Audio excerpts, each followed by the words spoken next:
자, 그러면 16페이지부터 수업을 해볼게. 일단 처음에 이제 배우는 부분이 어디냐면 여기는 지구과학 내용이고 우주 초기의 원소의 생성이라 그래가지고 메인 테마는 뭐냐? 우주 초기에 우리가 그동안 배웠었던 원소가 생성되었다라는 걸 배우는 게 이 파트인 거야.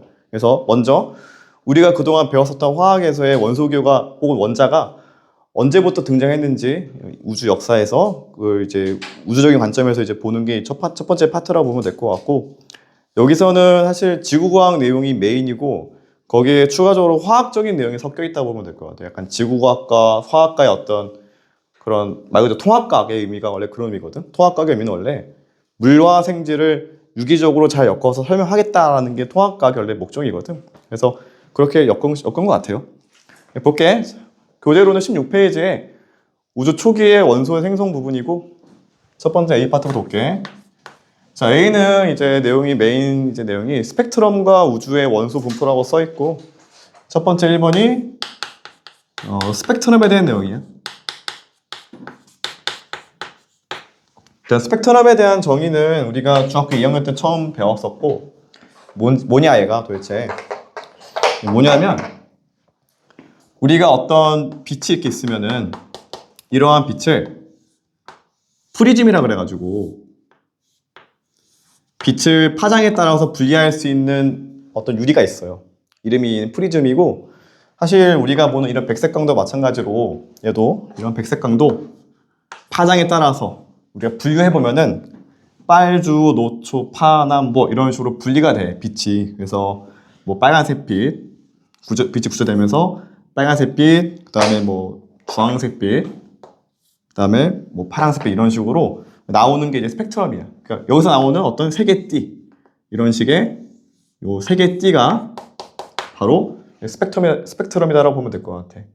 결론이 뭐냐면은 우리가 눈으로 우리가 눈으로 볼 수 있는 이러한 빛은 기본적으로 여러 가지의 그 파장대의 빛이 섞여 있는, 뭔가 혼합되어 있는 빛이라고 보시면 될 것 같고, 이걸 조금 더 정밀하게 빛의 파장에 따라서 분류를 해보면은 이렇게 분류가 가능하다. 우리는 이러한 색의 띠를 우리는 스펙트럼이라고 얘기해준다고 보면 될 것 같아.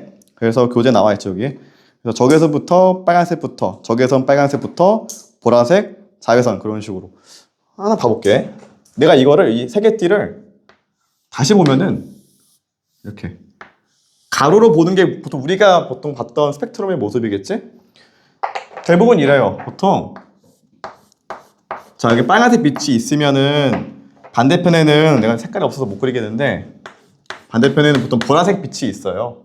그래서 빨주, 노초, 파남보 이런 식의 빛이 우리 눈으로 검출할 수 있는 빛, 가시광선이라고 얘기해줘. 가시광선. 그래서 요 범위에 해당하는 빛을 우리는 가시광선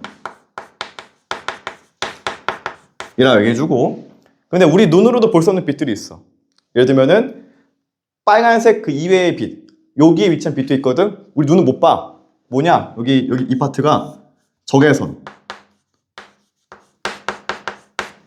여기는 어디냐? 자외선. 물론 더 있어요. 근데 보통 이 정도만 아시면 돼요. 알겠지?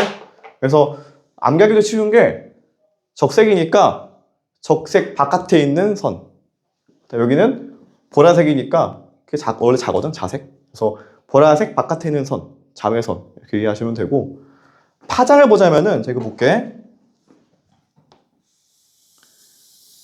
우리 빛은 하나의 파동이기 때문에, 이런 식의 파동이기 때문에 고유의 이런 파장을 가져, 파장. 그래서 마루에서 마루, 골에서 골까지의 길이 파장일 텐데, 이러한 파장의 길이가 짧은 빛도 있고 긴 빛도 있어요. 일단은 적외선, 그러니까 즉 요 붉은색 계통의 빛은 파장이 긴 빛이고, 그 다음에 자외선 계통의 요 빛들은 파장이 짧은 빛이야. 그래서 암기하셔야 돼요. 그래서 일로 갈수록 특징이 뭐냐?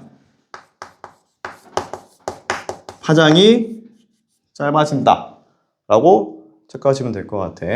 그리고 보통 파장이 짧아지면은 그만큼 빛이 가지고 있는 에너지는 커지게 되어 있어. 나중에 요거에 관한 관계는 물리 때 배워. 물리 혹은 화학 때 배우게 되고 일단 기본적으로 요거만 아시면 될 것 같아. 마찬가지로 스펙트럼 안에서도 가시광선의 스펙트럼 안에서도 적외선에 그러니까 적색에 해당하는 요 빛은 기본적으로 에너지가 작고, 그렇지? 그다음에 보라색 빛의 에너지가 크고, 파장으로 보자면 파장이 길고 파장이 짧고 이렇게 보면 되겠지. 그래서 이렇게 체크하시면 될 것 같아요. 스펙트럼 안에서는. 근데 이런 스펙트럼의 종류가 있어요. 스펙트럼이고 2번은 종류. 보통 시험에서는 이게 더 중요한 것 같아. 종류. 보통 크게 책에서는 3가지 정도 소개하는 것 같아. 연소 스펙트럼, 그 다음에 흡수, 그 다음에 방출. 볼게. 자, 1번은 연속 스펙트럼이고, 그 다음에 2번은 흡수 스펙트럼, 그 다음에 3번째는 방출 스펙트럼. 총 3가지가 있어요. 일단 하나하나 해볼게. 어떻게 나오는지. 연속은 뭐냐면은 보통은 우리가 그 교재에 보면 소개하고 있는 게 백열전구를 보면 알 수 있대. 혹은 고온의 광원을 보면 알 수 있는 건데 해볼게. 어떤 고온의 광원이 있대. 어떤 미지 어떤 별일 수도 있고 아니면 어떤 광원일 수도 있어요. 이렇게 빛을 뿜어내면은 내가 이 빛을 봐봐. 프리즘을 이용해서 이 빛을 파장대별로 분리해보는 거야. 분리해봤더니 나오게 된 세 개 띠가 빈틈없이 연속적이더라 라는 게 이거인 거야. 알겠지? 그래서 빨간색부터 해가지고 빨주, 노초, 주, 노초, 파남보 이런 식으로 이런 세 개 띠들이 연속적으로 배열되어 있더라. 이게 바로 연속 스펙트럼이라고 보면 될 것 같아. 알겠지? 주로 뭘 보면 알 수 있냐? 얘를 볼 수 있냐면은 교재에서 소개하고 있는 거는 백열전구 정도 나와 있네. 예시로는 백열전구를 보면은 연속 스펙트럼을 볼 수 있습니다. 라고 알려져 있어. 두 번째 볼게. 자, 두 번째는 이제 흡수 스펙트럼이야. 얘는 뭐냐면은 내가 우주의 어떤 빛을 관측해 보는 거야. 그러니까 우주에서 어떠한 별 빛이 우리 지구에게로 쏴주는 빛을 똑같이 분리해 보는 거야. 알겠지? 실제로 원래 분광이 이런 거거든. 그래서 분리해 보니까 이런 거야. 자, 어떤 우주에 어떤 별이 있고 이러한 별빛이 우주 공간으로 가다가 지구로 오는 거겠지? 지구로 와서 우리 지구에서 얘를 뭐야? 프리즘을 통해서 분리해 보는 거야. 해볼게. 근데 어떤 차이가 있냐면 얘랑 어떤 차이가 있냐면은 요 우주 공간의 이 사이에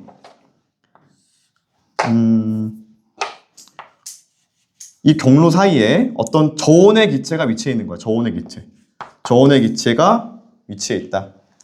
그럼 어떤 일이 벌어지냐면은 빛이 직진하다가 저온의 기체에게서부터 특정한 파장의 빛을 빼앗기게 돼. 다시 저온의 기체가 특정한 파장의 빛을 빼먹는다고 보시면 될 것 같아. 그래서 원래는 연속이었다가 원래 연속일 수 있었지만은 우리가 스펙트럼을 보아하니까 대부분 연속이야. 인 것처럼 보이긴 해. 이런 식으로. 하지만 특정 부분이 빠져 있더라. 이렇게 검은색 띠가 보이더라. 이런 것들이 흡수 스펙트럼이야. 그러면 이 검은색은 누구 때문에 생긴 거냐? 저온의 기체 때문에 생긴 거야. 알겠지? 다시 저온의 기체가 특정한 파장의 에너지를 얘가 흡수함에 따라서 검은색 선으로 보인다. 즉 연속 스펙트럼 상에서 검은색 선이 보인다. 우린 이거를 흡수 스펙트럼이라고 얘기해줘. 알겠지? 그래서 얘는 그러니까 연속 스펙트럼 상에서 검은색 선이 보인다 라고 해가지고 흡수 스펙트럼. 자, 뭘 보면 볼 수 있냐면은 별빛 혹은 태양빛 보면 알 수 있어. 별빛, 태양빛을 보면은 이런 식의 흡수 스펙트럼이 보인다. 보통 여기서 시험 문제에서 뭐가 나올 수 있냐면은 요 빠져있는 선을 보면은 우리 어떤 정보를 알 수 있냐면은 자 볼게. 이렇게 빠져있는 선에 대한 걸 보면 우리가 뭐에 대한 정보를 알 수 있냐면은 저온의 기체가 누구인지 알 수 있어. 그러니까 우린 이걸 보고 저온의 기체의 성분과 양을 유추할 수 있어. 거꾸로. 왜냐하면은 특정한 원소마다 흡수하는 파장이 정해져 있거든. 그래서 이미 그 참고 다 있어. 수소는 여기를 빼먹는다. 헬륨은 여기를 빼먹는다. 다 알기 때문에 과학자들이 이걸 보면은 저온의 기체의 성분을 알 수 있다. 성분 내지 양도 알 수 있어. 혹은 질량비도 알 수 있어. 서로 몇 대 몇으로 있는지도 알 수 있다. 마지막은 방출 스펙트럼인데 얘는 어떤 케이스냐? 자, 볼게. 자, 이렇게 되어서 만약에 저온의 기체가 에너지를 받아서 뜨거워지면 봐봐. 뜨거워진 어떤 고온의 기체가 있어. 어떤 우주 공간에. 고온의 기체도 빛을 방출할 수 있거든. 비유하자면은 저온의 기체가 빛을 먹고 다시 내가 토한 거야. 우주 공간으로. 빛의 형태로. 토했어. 그럼 토하면 어떻게 되냐? 토에는 요 빛이 다시 지구로 와서 우리는 똑같이 프리즘을 통해서 보겠지? 이 경우에는 검은색 바탕에 아무것도 없는 검은색 바탕에 고온의 기체가 토해낸 빛만 보일 거야. 그래서 이런 식으로 검은색 바탕면에 색이 보인다. 이게 방출 스펙트럼이에요. 알겠지? 그래서 세 가지 경우의 수가 있고 어떤 시험 문제에서는 이 그림이 잘 나와. 이렇게 세트로. 그래서 누가 흡수냐, 누가 방출이냐, 그다음에 뭘 보면 알 수 있냐 나오게 되고 마지막에 방출 스펙트럼 같은 경우에는 고온의 성운 아니면은 기체의 방정관 이 보면 알 수 있어.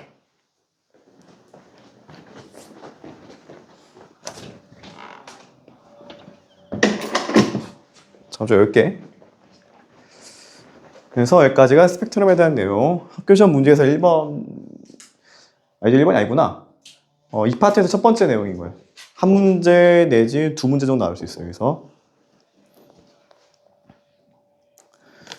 넘어갈게. 세 번째 볼게. 세 번째는 뭐냐면 그렇게 했었을 때 우리가 당연히 우주에서 오는 빛들을 분석해 보면은 그러한 이런 빛들을 보면은 과연 우주 공간 안에 어떠한 원소가 있는지 알 수 있겠지? 거꾸로. 그래서 그 세 번째인 거야. 세 번째, 우주에서의 원소 분포. 얼마나 되니? 결론이 뭐냐면은 수소와 헬륨 써볼게. 결론은 수소, 헬륨의 질량비가 3대 1의 결론이야. 알겠지? 얘는 질량비예요.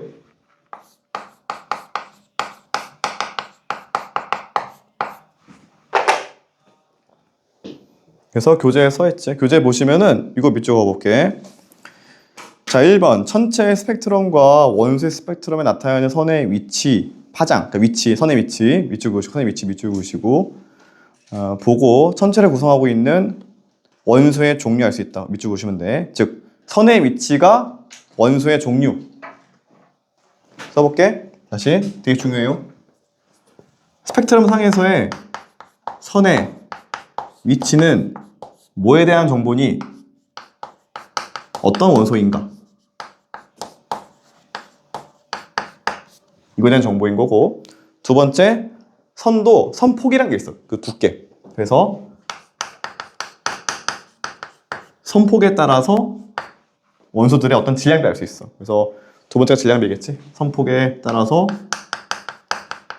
원소들 간의 질량비. 이렇게 우리가 구분이 가능하다. 됐죠? 여기까지? 넘어갈게. 넘어가서 지금부터 하는 거는 이제 빅뱅과 우주 초기의 원소 생성 부분인데 먼저 물질을 구성하고 있는 입자부터 쪼개볼게 한번.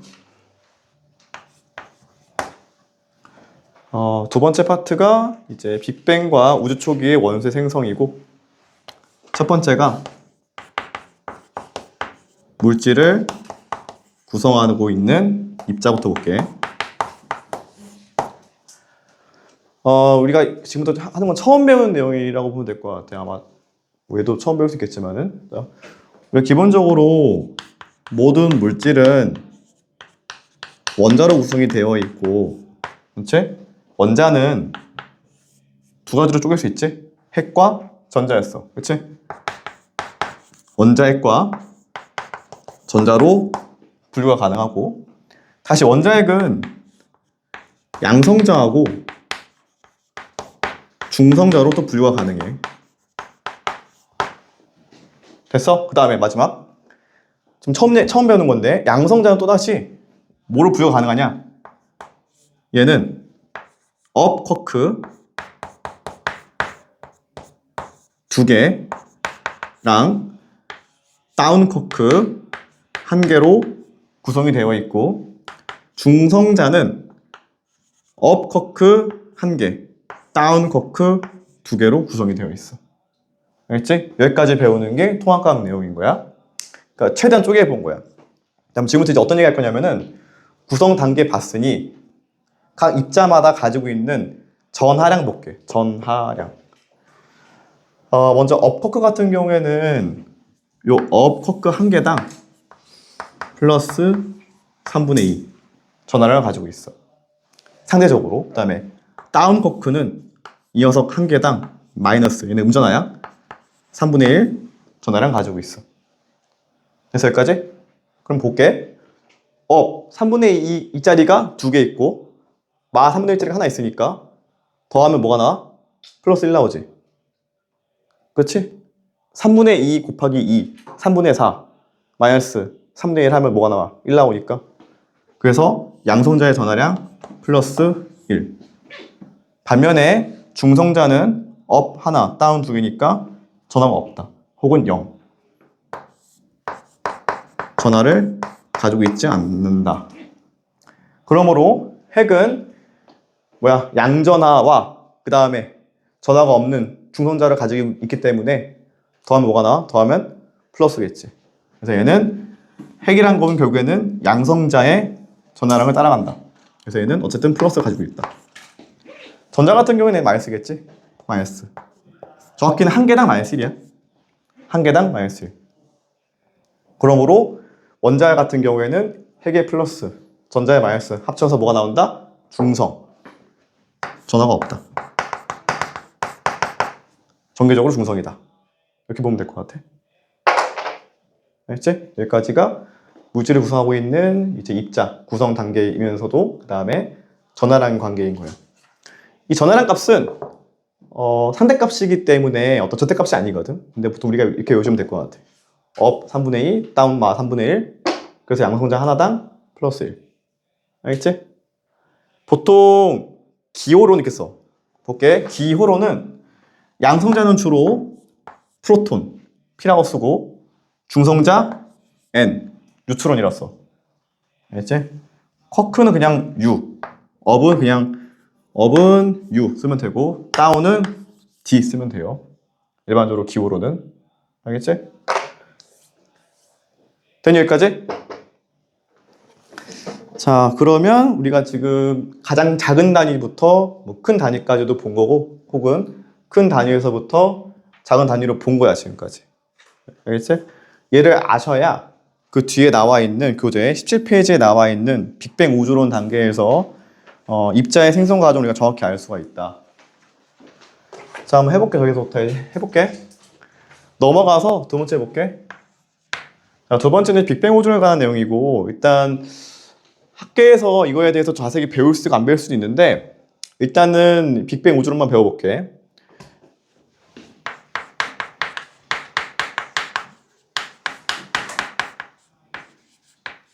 빅뱅 우주론은 뭐냐면은 그 우주의 시작이 아주 작은 한 점에서 시작해서 얘가 거대한 폭발에 의해서 공간이 팽창하면서 생겨났다. 우주가 그런 식의 이제 주장이 바로 빅뱅 우주론의 주장인 것이고 교재 보시면은 약간 시작 단계가 약 138억 년에 시작했다고 보통 알려져 있어. 그래서 얘라고 우리가 보통 외워야 되는 부분이 뭐가 있냐면은 138억 년 이거 암기하셔야 돼.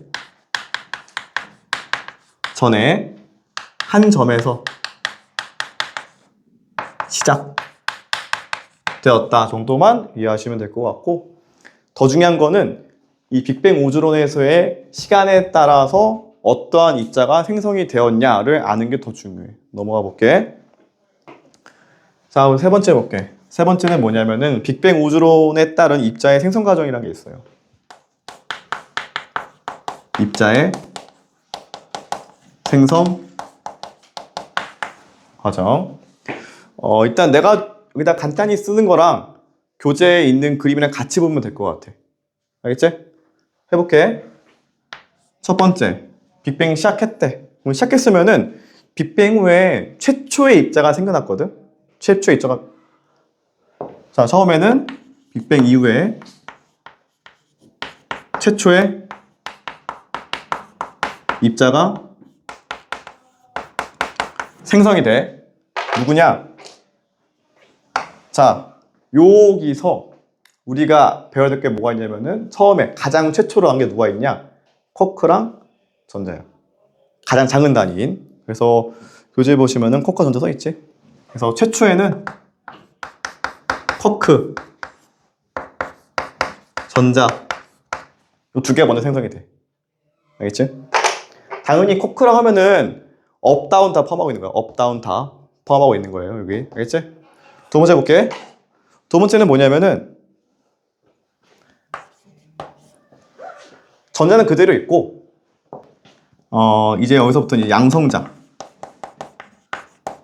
그 다음에 중성자가 형성이 돼.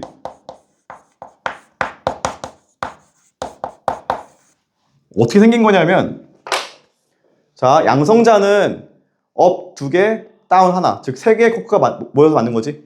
3개의 쿼크가 모여서 만든 게 양성자. 그 다음에 중성자도 업 하나, 다운 2개로 3개의 쿼크인 거지. 그치? 예원아, 봐봐. 그래서 이때 3개의 쿼크가 모여서 만들어진 게 양성자와 중성자. 약자로는 양성자, 프로톤, 중성자, 뉴트론. 알겠지? 세 번째 볼게. 세 번째는 이 이후에 약 3분이 지난 후에, 그러니까 극초반이고 3분일 때. 써볼게. 중요해 이거. 3분일 때. 빅뱅 이후에 3분인 시기에는 드디어 이 양성자와 중성자 간의 결합함에 따라서 이때 헬륨이 만들어져. 헬륨. 써볼게. 자, 양성자와 중성자가 모여서 헬륨 원자핵이 형성이 돼요. 여기서 약간 어려울 수 있는 게 하나만 더 짚고 나가볼게. 알겠지? 지금 처음 보는 내용일 텐데 잘 들어봐. 자, 우리가 잘 들어 이거. 참고사항. 학교가 운정고나 혹은 뭐 동패나 지상이다 이러면은 되게 중요하고, 뭐 한빛 교화 심학도 마찬가지로 알면 좋아요. 우리가 기본적으로 동위원소란 게 있어. 일단 정의는 뭐냐면은, 얘 정의는 원자핵 안에 양성자 수는 동일하지만 중성자 수가 서로 다른 원소를 뜻해. 동위원소의 정의는 예시가 누가 있냐? 이게 예시가 중요해. 볼게. 자, 수소가 있고 이 세상에는 그 다음에 중수소가 있고 삼중수소가 있어. 누구냐? 다 볼게. 수소를 가지고 있는 원자핵은 누구냐? 다시. 수소 원자핵은 누구냐면은 여기 안에 양성자 하나밖에 없어. P 하나. 중수소는 원자핵 안에 양성자 하나, 뉴트론, 중성자 하나가 붙어 있어. 이렇게 양 하나, 중 하나. 삼중수소는 이름이 3이잖아. 그래서 3개가 있어. 핵이 안에, 핵 안에 3개가 있다. 그래서 여기 안에는 프로톤, 양성자 하나, 중성자 2개. 이렇게. 이게 삼중수소야. 알겠니? 셋 다 우리가 알고 있는 수소의 성질은 그대로 가지고 있어. 화학적으로는. 차이는 뭐냐? 무겁고 가벼워. 알겠지? 즉 이렇게 볼 수 있는 게 동위원소의 정의로는 양성자 수가 동일해서 화학적 성질은 동일하지만 중성자 수가 다르기 때문에 물리량 혹은 어떤 물리적 성질은 다른 원소를 뜻해. 알겠지? 그래서 이런 것들이 동위원소들이고, 여기서 하나 더 해볼게. 우리가 흔히 알고 있는 헬륨 볼게. 헬륨의 원자핵 볼게. 헬륨은 원자번호 2번으로 나중에 배워요. 얘는 프로톤 2개, 뉴트론 2개. 우리가 알고 있는 헬륨의 원자핵이야. 얘가. 알겠지? 처음 배울 수 있거든? 받아들이셔야 돼, 처음에는. 그 다음에 헬륨도 동위원소란 게 있어요. 별도 이름은 없고요. 헬륨의 동위원소. 어떤 경우일 수가 있냐? 동이나 헬륨이기 때문에 양성자가 2개인 건 반드시 지켜줘야 돼. 그렇기 때문에. 그래서 양성자수 2개인 건 똑같아. P 2개 유지. 근데 뉴트론이 하나밖에 없는 놈이 있어요. 됐어? 그래서 다시 볼게. 우주 초기에는 이런 양성자와 중성자 간의 결합을 통해서 이 프로톤 말고도 중수소, 삼중수소, 그 다음에 헬륨 혹은 헬륨의 동위원소 원자핵들이 생성될 수가 있었어, 원래.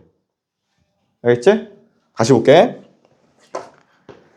우주 극초기에 3분 이전에 정말 극초반에 뭐가 나왔다? 양성자 나왔지. 얘는 누구야? 얘가 얘야. 얘라고요. 얘는 누구냐? 한마디로 수소의 원색이겠지. 이게. 그치? 그 다음에 3분일 때 뭐가 가능하다? 드디어 프로톤과 뉴트론들끼리 만나서 헬륨의 원자핵이 생성될 수 있었어. 이게 누구야? 이게 얘야. 알겠지? 그리고 교재에서 안 나와 있을 수 있는데 당연하게도 중수소, 삼중수소, 헬륨의 동위원소의 원자핵도 형성됐어, 이때. 동일하게. 그러니까 기본적으로 붙은 형태. 그러니까 단독 말고 이런 붙은 애들은 다 언제부터? 3분 이후부터. 인 거야. 써볼게. 다시 정리해볼게.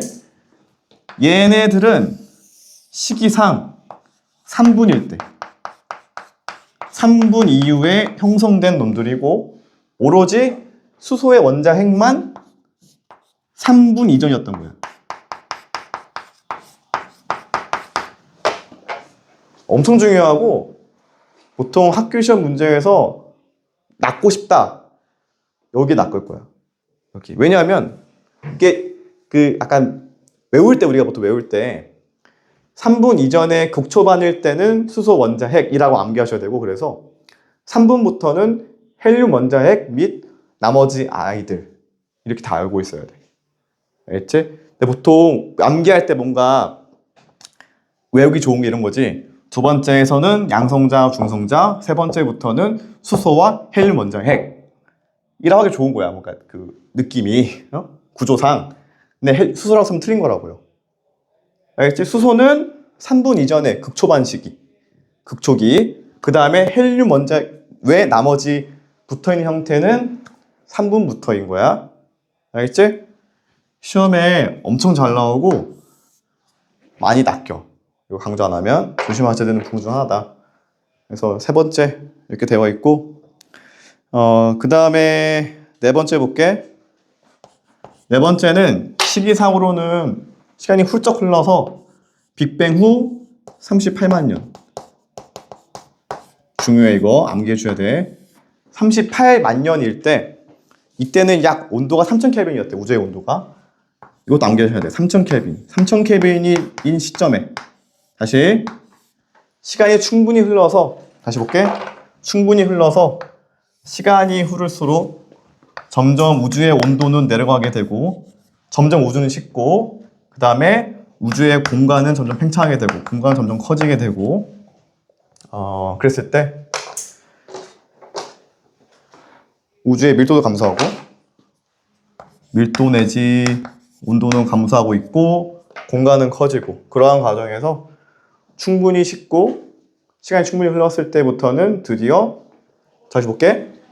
핵과 전자 간의 인력으로 인해서 원자가 될 수 있어 이제 드디어. 그래서 지금까지 형성되었었던 이러한 모든 원자 핵들 안에 전자들이 들어갈 수 있게 돼. 예를 들면은 수소에게는 전자 하나, 일렉트론 하나, 중수소에게도 일렉트론 하나, 여기다가도 전자 한 놈, 헬륨과 헬륨의 동위원소한테는 전자 두 개. 이런 식으로 되면은 딱 중성되면서 원자 될 수 있거든. 그래서 네 번째는 뭐가 가능하다? 이때부터는 우리가 알고 있는 정글적 중성인 원자가 형성될 수 있었다.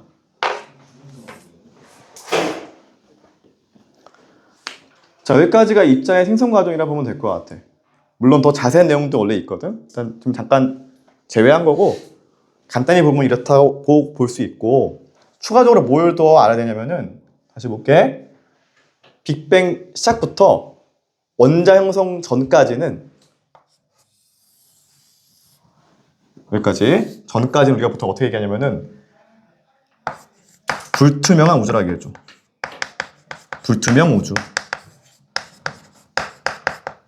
그리고 원자가 형성된 시점부터는 투명한 우주라고 얘기해줘. 투명한 우주. 암기 대상이고 왜 그러냐라고 묻는다면은 자 볼게. 불투명한 우주 시점에서는 전자가 원자 안에, 그러니까 원자 핵 안에 들어가지 못하고 별도로 존재하고 있어. 그러니까 우주 공간 속에서 그림 그리면은 볼게. 여기까지는 여러 가지 핵들이 있고 뭐 프로톤, 뭐 뉴트론, 뭐 프로톤, 뉴트론 왔다 갔다 이기는 상황에서 전자가 속박되지 못하고 우주 공간을 찾아오고 있는 거야. 이런 식으로. 됐니 여기까지? 이랬을 때는 빛이 직진하다가 전자를 만나면 이렇게 반사가 돼서 산란이 돼. 이런 식으로. 즉 빛의 산란이 발생하던 우주 공간이었고 빛의 산란은 우리가 밖에서 보면은 불투명하게 보여. 비유를 하자면은 안개가 자욱한 공간은 불투명하지. 왜 불투명하냐면은 빛이 직진 못해서 그래. 마찬가지로 그 먼지가 자욱한 방에 그 먼지가 전자인 거야. 그래서 전자가 가득한 공간 속에서는 빛이 직진 못했기 때문에 불투명했었고 원자 안에 속박되면은 그때부터는 이렇게 돼. 원자가 있으면은 전자가 속박되는 순간부터는 빛이 직진할 수 있어. 이렇게 다시 직진이 가능하다. 그래서 이때부터는 투명한 우주가 되었다라고 우리가 보통 표현을 해줘요. 시험에 잘 나와.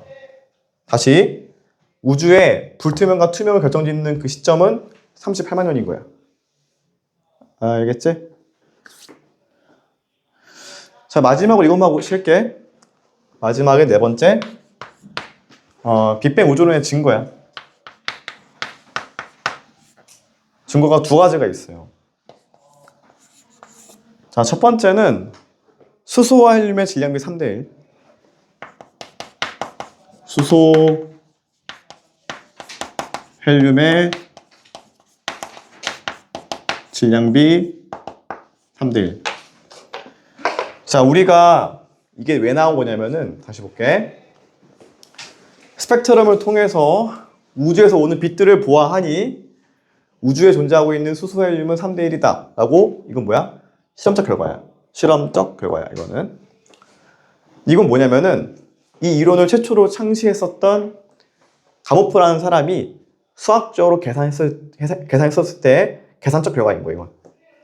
다시 말하자면은 계산적 결과하고 그 다음에 실험적 결과가 일치했던 거겠지. 결론이 뭐냐면은 내가 말했던 증거가 맞겠다는 거겠지. 그래서 하나의 증거가 될 수 있었고, 두 번째는 뭐냐면은 우주 배경 복사야.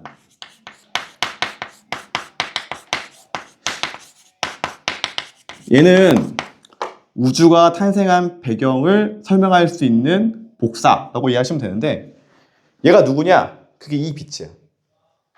그러니까 빅뱅 이후에 38만 년 딱 되었을 때 대부분의 전자가 원자 안에 속박되면서 막 이렇게 산란되던 빛이 드디어 뭐 할 수 있었다? 직진할 수 있었다. 이러한 빛이 우주 공간으로 사방팔방 뻗어나가게 된 거야.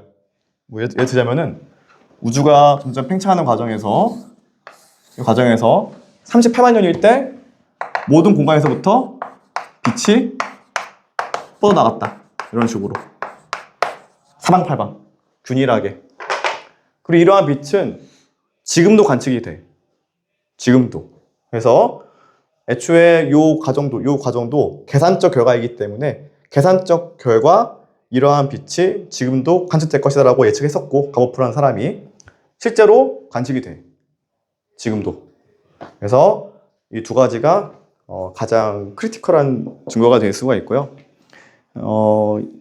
이 우주배경 목사가 다시 볼게. 처음에 38만 년일 때 뻗어나갈 때는 써볼게. 38만 년씩일 때는 그때 온도가 3000켈빈이니까 3000켈빈에 해당하는 파장이었어. 이 온도에 해당하는. 근데 지금은 우주가 충분히 식어서 현재는 약 3켈빈 정도의 파장을 가지고 있다. 그러니까 충분히 파장이 길어진 형태인 거야, 이 빛이. 왜냐하면 우주가 과거 대비 충분히 식어서야. 이것도 시험에 잘 나올 수 있는 게 38만 년일 때 뻗어나간 우주배경 목사의 파장의 길이는 파장은 3000켈빈에 해당한다. 맞는 말인데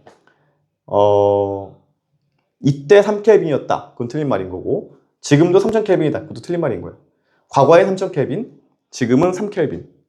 알겠지? 혹은 파장이 길어졌다. 라고도 표현이 가능해. 혹은 파장이 길어졌다. 혹은 파장이 과거보다 길어짐. 왜냐면 파장이 길어지면 에너지가 감소한 거거든. 그러니까 온도가 높은 거, 에너지가 높은 거. 에너지가 높은 상태, 에너지가 낮은 상태. 그럼 파장이 짧고 길겠지? 그렇게 볼 수도 있어요. 그래서 여기까지가 3단 내용이고, 학교에 따라서 더 심화된 내용이 하나 더 있어. 원래 잠깐만 얘기할게. 처음엔 7대1이었다가 1대1로 바뀌는 과정.